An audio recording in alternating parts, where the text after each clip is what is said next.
Okay, we are back with chapter 23. I was in the middle of a page, so I'm just going to go back a little bit. Rip Red, he was going to go crazy when he found out Gregor hadn't killed the Bane. He wanted the Bane dead. That's why he brought Twitch Tip and tried to teach Gregor echolocation. But then Rip Red hadn't known the Bane was a baby either. Would that make a difference to the rat? Maybe, just maybe it would. Gregor felt the plan beginning to form in his head. Ares awoke after about 3 hours, famished. He went down to the river and came back with a large fish, not one of the flesh-eating kind. The Bane awoke and wolfed down the fish with the bat, while Gregor scraped the mold off a piece of cheese and finished the last of the bread. While they ate, he bounced his plan off Ares. Okay, I have an idea about what to do with the Bane. I'm listening, said Ares. This tunnel, it leads back to Rip Red's nest, said Gregor. Does it? Said Ares. Yeah, remember? Twitch-Tip said his nest was where we first met him, and we first met him at the other end of this tunnel, said Gregor. Oh yes, after we fought the spinners, said Ares. Right, so I said we go find Rip Red, give him the Bane, and let him deal with it, said Gregor. Ares opened his mouth to object, but Gregor held up his hand. Wait, only tell me why we can't do it if you have a better plan. There was a very, very long pause. I do not have a better plan, but this one has no possible good ending, said Ares. Probably not, said Gregor. So, should we give it a try?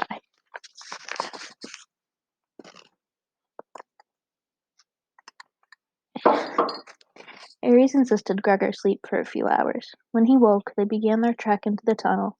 It was narrow initially, but soon they opened up into a space wide enough for Ares to fly, which was a relief since Gregor's arms were aching from carrying the Bane. They stopped to break for a drink at the stream in the cavern. Remember this place? Asked Ares. No, said Gregor. Wait, maybe. They had stopped here to rest when Rip Red was their guide. Is this where Henry tried to kill Rip Red in his sleep? Yes, and you stepped between them, said Ares. I couldn't figure out if you knew Henry was going to try and kill him, said Gregor. I did not. It was one of the many things Henry neglected to mention to me, said Ares.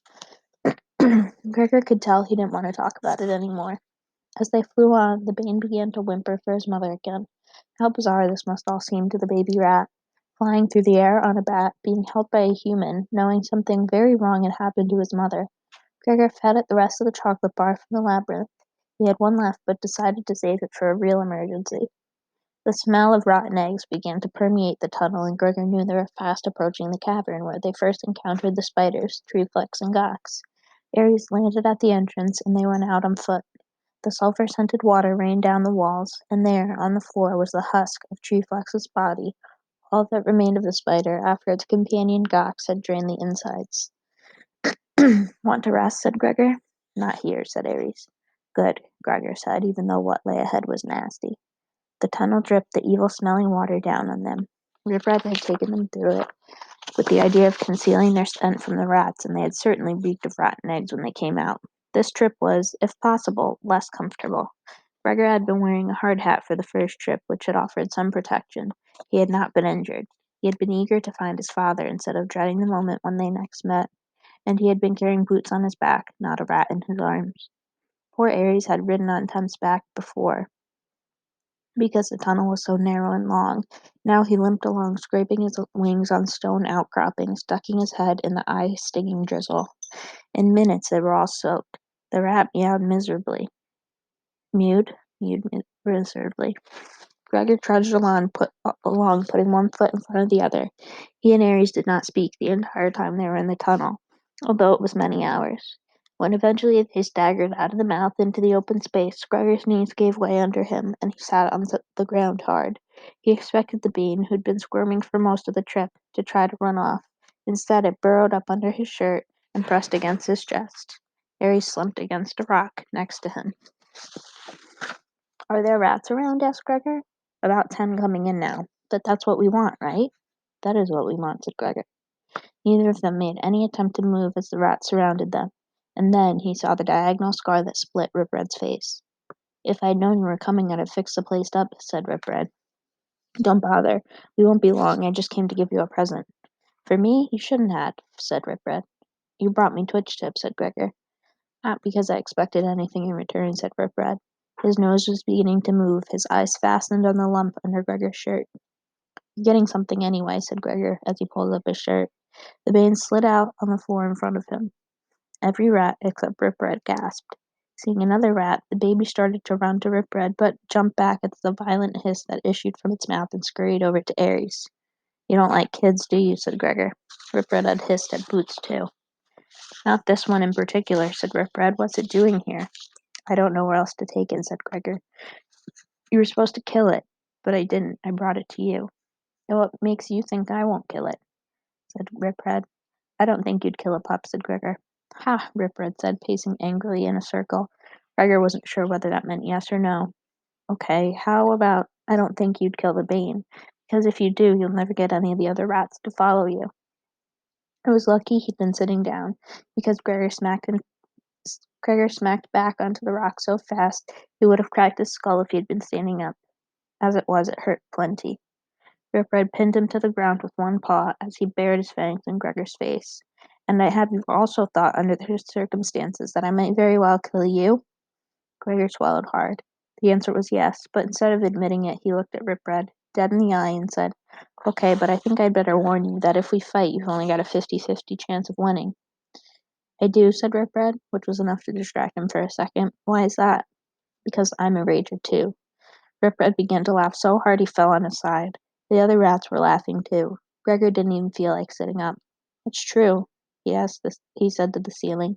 "Twitch-Tip smelled it on me. Ask Aries."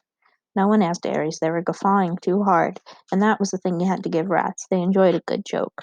Finally, Rip Red pulled himself together, swept his tail around, shooting the other rats away. "Go," he said. "Leave it to me." "All right, Rager," he said when they were gone. "Tell me what happened, and don't leave out any details."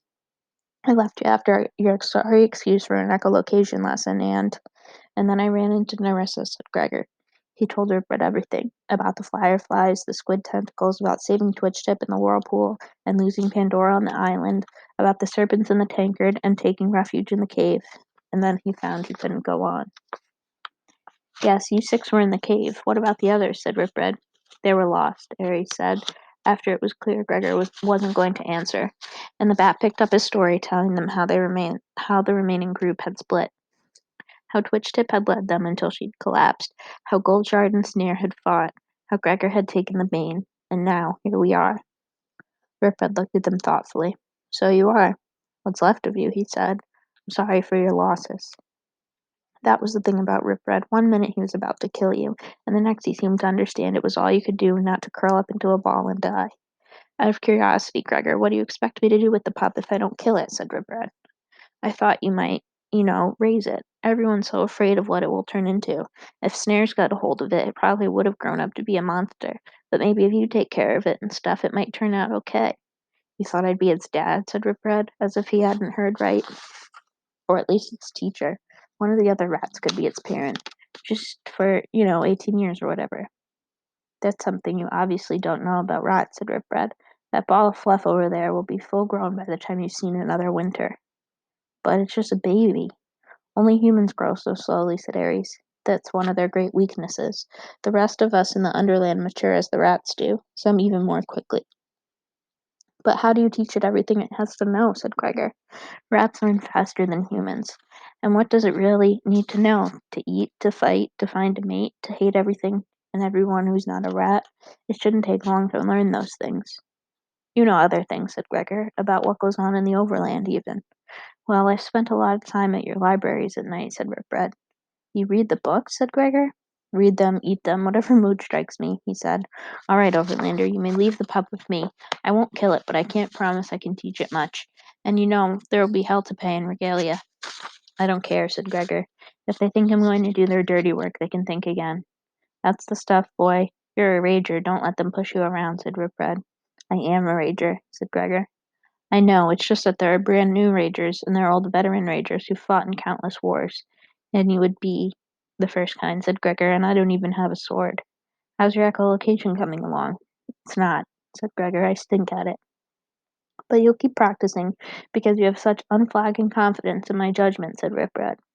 "Okay, Rip Red," Gregor said, too tired to get into an argument about the whole worthless echolocation thing. He stood up. "Are you going to be able to handle it, the Bane?" "If it's anything like its mother, I'll have my paws full," said Rip Red, "but I'll manage." Gregor went over and patted the baby on the head. You take care, you hear? The Bane nuzzled his hand. Give it this when they're gone. When we're gone, Gregor said, handing Ripred the remaining candy bar. It'll help. Ready, Ares? Ares fluttered forward, and Gregor climbed on its back. Oh yeah, and about Twitch Tip. You'll let her stay if she makes it back, right? Oh dear, you haven't become attached to Twitch Tip too, have you? As rats go, she's among our favorites, said Ares. Ripred grinned. She can stay if she can drag her pathetic hide back here. Fly you high, you two. Run like the river, Ripred. And they flew off, looking back over his shoulder. The Bane was next to Ripred, eating the candy bar, paper and all. Maybe it would work out in the end. I'll read a little bit of chapter 24. After they'd flown for a while, Gregor remembered Ares hadn't rested after the long trip through the tunnel. You want to find a place and take a nap, he said. I can keep watch. But even as he spoke, he yawned. He hadn't had much sleep either. I'm strangely wakeful, said Ares. Why do you not sleep while we fly? I'll rouse you when I am in need of rest.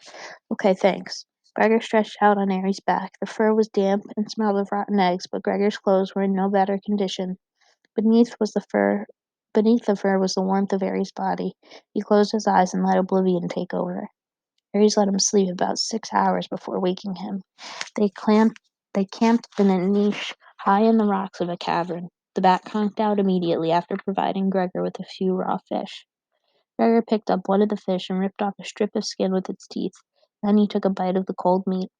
Howard always cleaned the fish with a knife, cutting neat pieces away from bones.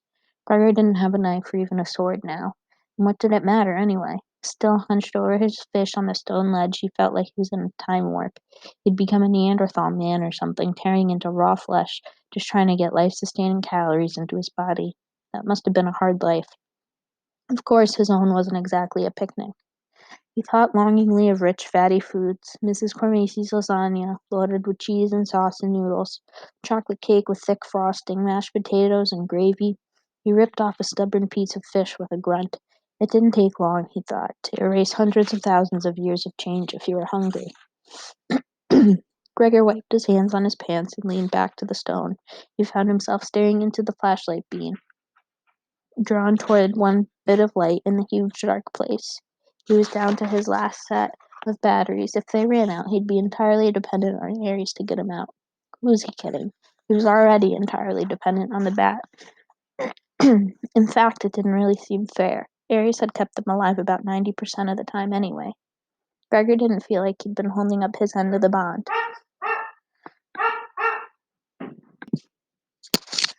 So stop staring at your flashlight and keep an eye out for trouble, he thought.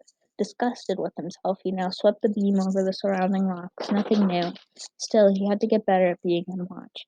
Howard said there were tricks to keeping your mind alert. Gregor did multiplication tables for a while, which seemed to help. My husband's coming to say, "Please don't step on the computer." Alright.